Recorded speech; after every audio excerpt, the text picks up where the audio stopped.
சித்தி பேசாம அமைதியா இருக்கீங்க?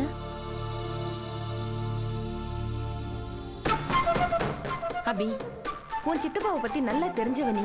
நான் சொல்லணுங்கிறது கிடையாது, உனக்கு நேரடியாவே அனுபவம் இருக்கு. ஆனா இப்ப நீயே வந்து அவர் சார்பா பேசுறியே, நான் என்னன்னு சொல்றது? அப்படி இல்லை சித்தி, அவர் சொல்ற எல்லாத்தையும் நம்ம மறுக்க முடியாது. அவர் சொல்றதுலயும் சில நியாயம் இருக்கு. நியாயமா? உன் சித்தப்பா பக்கம் எந்த காலத்துல நியாயம் இருந்திருக்கு அபி? ரொம்ப புதுசா இருக்கே நீ சொல்றது. சித்தி, குறையில்லாத மனுஷன்னு யாரு இருக்கா?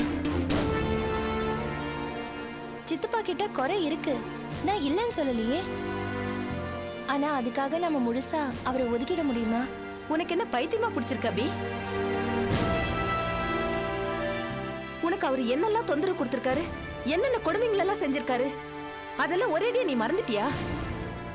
இல்ல சித்தி, என்கிட்ட அவர் நடந்துக்கிட்ட விதம் எதையுமே நான் மறக்கல. பின் எப்படி அந்த ஆளை நீ உத்தமன் சொல்ற? சித்தி, சித்தப்பா எங்க கிட்ட பாரபட்சமா நடந்துக்கிட்டவர் தான், நான் இல்லைன்னு சொல்லல.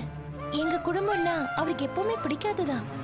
ஆனா கொஞ்சம் நல்லா யோசிச்சு பாருங்க, உங்க குடும்பத்துக்காக அவர் ஒரு பொறுப்பான தலைவரா இருந்தாரா இல்லையா? கஷ்டப்பட்டு உழைச்சி முன்னேறி நல்ல விதமா சொத்தை சேர்த்து உங்க எல்லாரையும் நல்ல விதமா வச்சுக்கத்தானே பாடுபட்டாரு.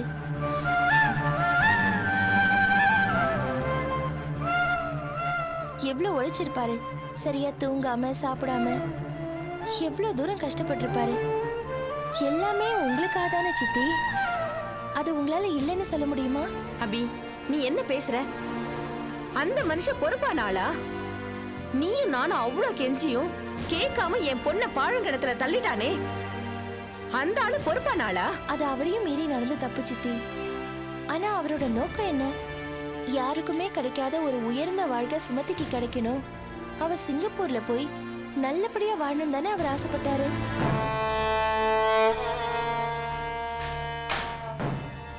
சித்தி, நீங்களே யோசிச்சு பாருங்க, கோடிக்கணக்கான ரூபாய பொம்பளை பிள்ளைக்கு தூக்கி கொடுக்கிற ஒரு தகப்பனை நம்ம சாதாரணமா ஒதுக்கிட முடியுமா சித்தி?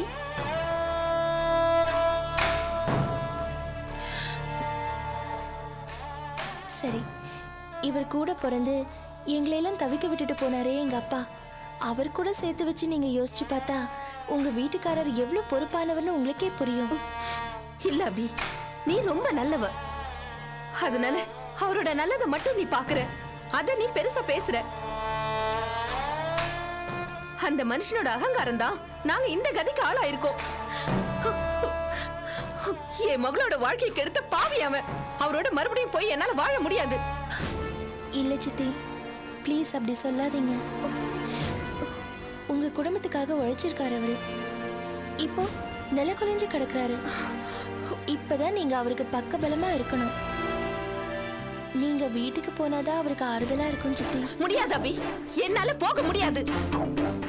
அந்த மனுஷன் கூட போய் வாழறதை விட நானும் என் மகளும் எங்கேயாவது போய் சாகலாம். அதுக்கு கூட நாங்க தயாரா தான் இருக்கோம்.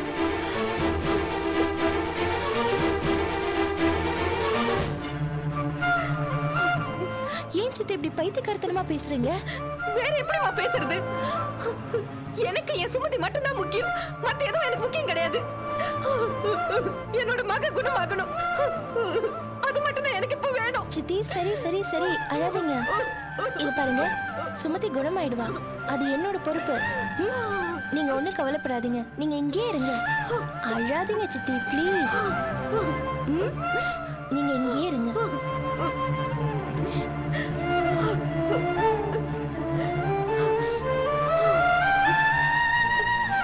ஆர்த்தி, உன்கிட்ட கொஞ்சம் பேசணும், வா வா. சித்தி, அழாதீங்க சித்தி.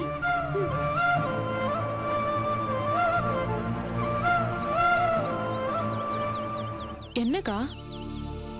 நீ உன் வீட்டுக்கு போலியா? இல்லக்கா, போகல. ஏன்? அது வந்து நான் உன்னை இத்தனை நாளா பிரிஞ்சு இருந்துட்டேன். நான் உன்னை ரொம்ப மிஸ் பண்ணிருக்கேன். அதனால கொஞ்ச நாள் உன் கூட இருந்துட்டு அப்புறமா போறேன்க்கா. என்ன ஆர்த்தி இப்படி பேசுற? உன் வீட்டுல சங்கடப்பட மாட்டாங்களா? அதெல்லாம் படமாட்டாங்க, அவங்க ரொம்ப நல்லவங்க, அப்படியெல்லாம் நினைக்க மாட்டாங்க. இது பாரு, அதெல்லாம் நல்லா இருக்காது. நீ அங்கதான் இருக்கணும். வேணும்னா அடிக்கடி இங்க வந்துட்டு போ. ஆனா பாரு நீ இங்கே இருக்கிறது தப்பு. இல்லக்கா ப்ளீஸ். நோ ஆர்த்தி, நீ அக்கா பேச்ச கேட்கணும். முதல்ல இங்க இருந்து கிளம்பு. இது பாரு, நீ அங்க நல்ல விதமா இருக்கிறதா எங்களுக்கு சந்தோஷம். உனக்கு வேணும்னா அப்பப்போ இங்க வந்து எங்களை பார்த்துட்டு போ. அது இல்ல. நோ. இப்ப போறியா இல்லையா? சரி. நீ போற மாதிரி இல்ல, நானே கொண்டு போய் விட்டுட்டு வரேன். வா. எப்பெல்லாம் எங்களை பார்க்கணும்னு தோணுதோ அப்பெல்லாம் வந்து பார்த்துட்டு போ. என்ன சரியா? வா.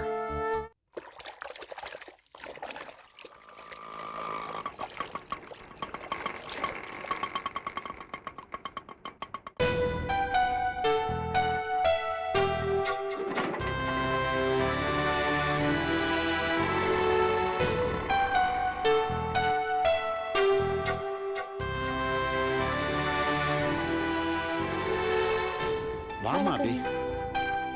வணக்கம்மா. நல்லா இருக்கீங்களா? நல்லா இருக்கேன்.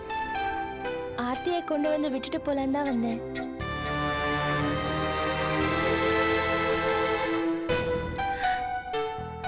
ஆர்த்தி மேல உங்களுக்கு வருத்தம் இருக்கும், தயவு செஞ்சு அதை பெருசுப்படுத்தாதீங்க. அபி, இவ்வளோ நாள்ல என்னை பத்தியும் என் வீட்டை பத்தியும் உனக்கு ஓரளவுக்கு தெரிஞ்சிருக்கும். அது தெரிஞ்சதுனால தானே இங்க இத்தனை கூத்து நடக்குது. அவங்கவுங்க இஷ்டத்துக்கு ஆட முடியுது. கலா கொஞ்சம் பேசாம இரு. ஏதோ முக்கியமான விஷயம் பேசுறாங்கல்ல. அந்த பேச்சு வெட்டி பேச்சு. உங்க சின்ன மருமக குணம் நாய்வாலு. அதை யாராலையும் நிமித்த முடியாது. நீ பேசாம இருக்க மாட்டே. என்னையே பார்த்துட்டு கலா,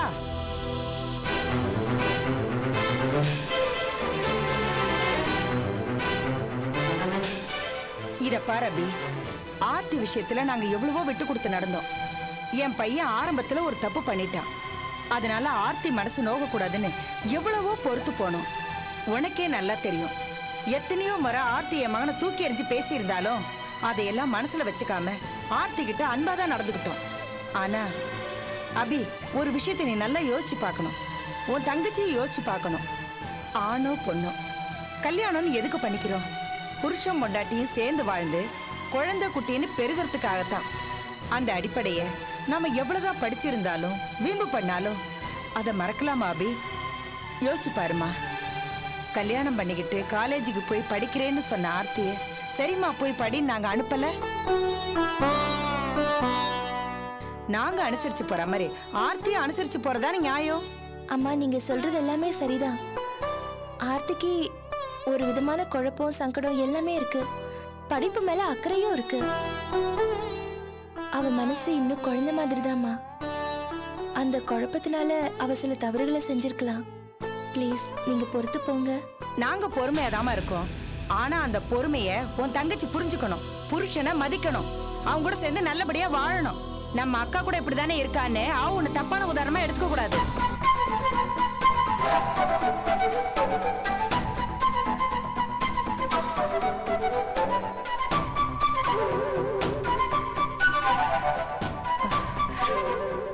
நான் எதுக்கு சொல்றேன்னா, உன்னோட சூழ்நிலை வேற.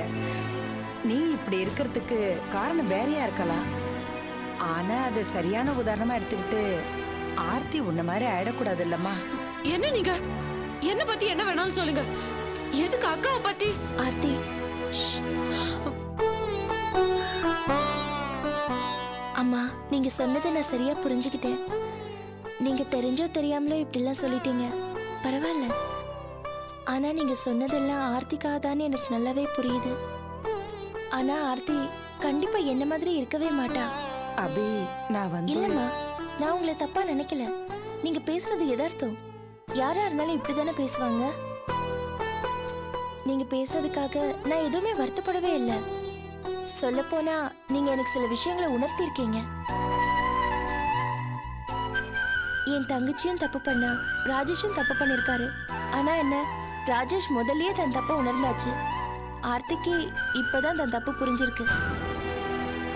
இனிமே எந்த தவறும் நடக்காது. நிச்சயமா எந்த தவறும் நடக்காது. நான் வரேன். போயிட்டு வரேங்க. சரிம்மா. வரேன் ஆர்த்தி.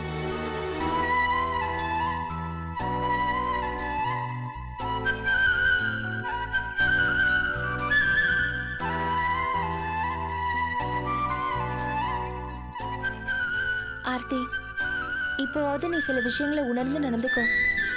நீ நடந்துக்கிற விதம் யார் யாரெல்லாம் பாதிக்குது பாத்தியா? உன் மாமியார் பேசுறத கேட்ட இல்ல? புரிஞ்சு நடந்துக்கோ ஆர்த்தி. இது பாரு, இது உன் குடும்பம், இது உன் இடம். இதை நீ எப்பவும் அமைதியா சந்தோஷமா வச்சுக்கணும். அது உன் கையில தான் இருக்கு. அதுதான் எல்லாருக்கும் நல்லது. புரியுதா? எனக்கு புரியுதுக்கா, நல்லா புரியுது. ஆனா என்னோட படிப்பு, என் படிப்புக்காக தான்க்கா நான் இவ்வளவு யோசிக்கிறேன். நான் நல்லா படிக்கணும்க்கா. அக்கா, நான் முழுசா இந்த வீட்டு மருமகளா மாறுற முயற்சியில என்னோட படிப்பை விட்டுறக்கூடாதுல்ல, அதான்க்கா யோசிக்கிறேன். புரியுது ஆர்த்தி, நீ சொல்றது நல்லா புரியுது. இது பாரு, உனக்கு இனிமே எதுவுமே சொல்ல வேண்டியதில்லை. நீ நிலைமையை புரிஞ்சு அனுசரிச்சு நடந்துக்கோ, அவ்வளவுதான் நான் சொல்லுவேன். ம், சரிக்கா. நான் சொன்னதை நல்லா புரிஞ்சுக்கிட்டியா? ம், ம்? ம், சரி, நான் போயிட்டு வரேன். ம். பாய். போயிட்டு வாக்கா.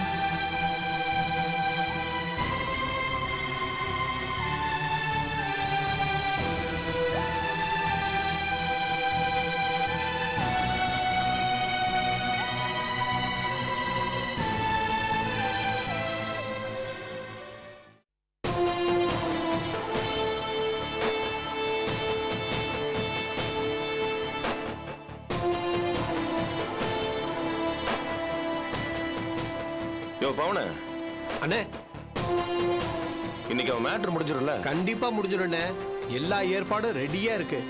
சரியா இன்னைக்கு 1 மணிக்கு நம்ம ரத்னம் அவனை போட்டு தள்ளிடுவானே. நீங்க ஒன்றும் வருத்தப்படாதீங்கண்ணே. யோ, அவன் கதை முடிஞ்சா நான் ஏன் வருத்தப்பட போறேன்? சந்தோஷம் தானே பட போறேன்.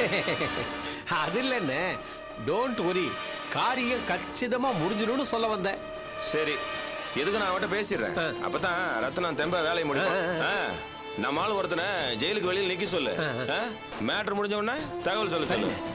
தொல்காப்பியன் காலி ஆயிட்டான்னு தெரிஞ்சாதான் நாம இங்க பாட்லே ஓபன் பண்ணுவோம். புரியுதா? சரிண்ணே.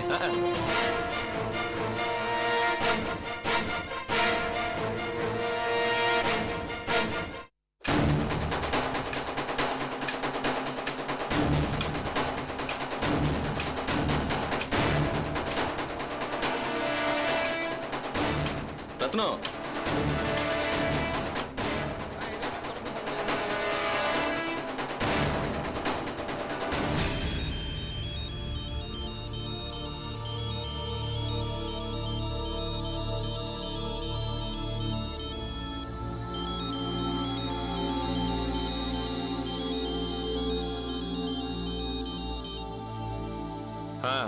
ஹலோ அண்ணே, ஒரு நிமிஷம். ரத்னம் பேசுவார். யாரு? சிவதாசன் லைன்ல இருக்காரு. சிவதாசன் அண்ணா? அண்ணா ரத்னம் பேசுறேன், சொல்லுங்கண்ணா. என்னடா அங்க ஒண்ணும் சிக்கல் இல்லையே? என்னண்ணா பெருசா சிக்கல் வந்துரு போகுது? அப்ப சாச்சிடலாமா அவனை? வேரோட சாச்சலாண்ணே, டைம் குடிச்சாச்சுண்ணே. கிளீனா பண்ணணும்டா, சொதைப்படக்கூடாது. பட்டு கத்திரிச்ச மாதிரி இருக்குண்ணே. டேய், நீயே முடிச்சிரு. என்ன முடிச்சிடண்ணே. வீட்டை பத்தி நீ ஒன்றும் கவலைப்படாதடா. அவங்களுக்கு எல்லா வசதியும் நான் பண்ணி கொடுக்குறேன். அவங்க சௌகரியமா இருப்பாங்க. அண்ணா உங்களை நம்பாம எப்படிண்ணே? ம், வெரி குட். சந்தோஷமா வேலையை முடிச்சிரு. சரிண்ணா. ஓகே ஓகேண்ணா. ம்.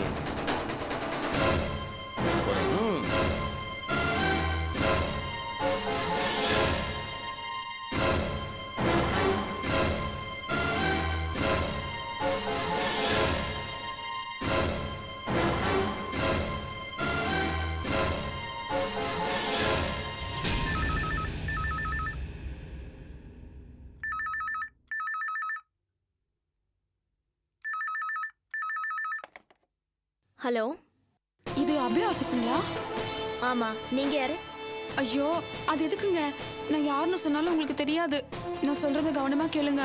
அங்க இருக்கிற தொல்காப்பியன் இப்ப ஜெயில இருக்காருல்ல? ஆமா, நீங்க யாரு? ஐயோ, நான் சொல்றத கேளுங்க. இன்னைக்கு சரியா 1 மணிக்கு அவரை ஜெயில வச்சு கொல்ல போறாங்க.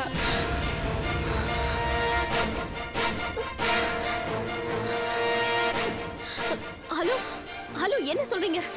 ஆமாங்க, சாமி சத்தியமா நான் சொல்றது உண்மைங்க. அவர் எப்படியாவது காப்பாத்திருங்க. Hello hello. ஐயோ,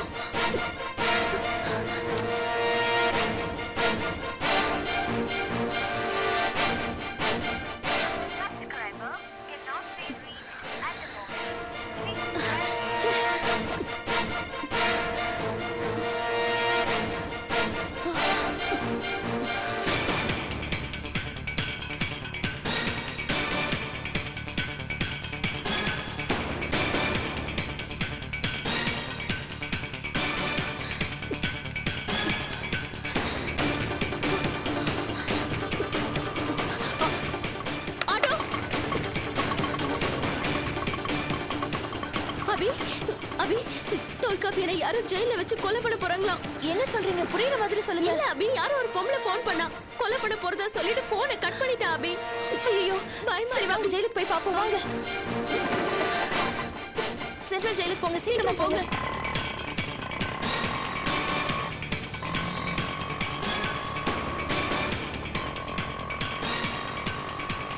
கொஞ்சம் சீக்கிரமா போங்க. என்ன இந்த பக்கமா சுத்தி போறாரு?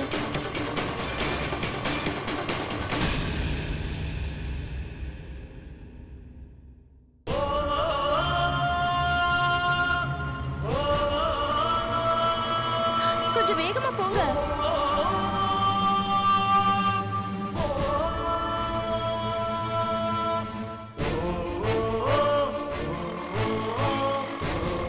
சீக்கிரமா போங்க.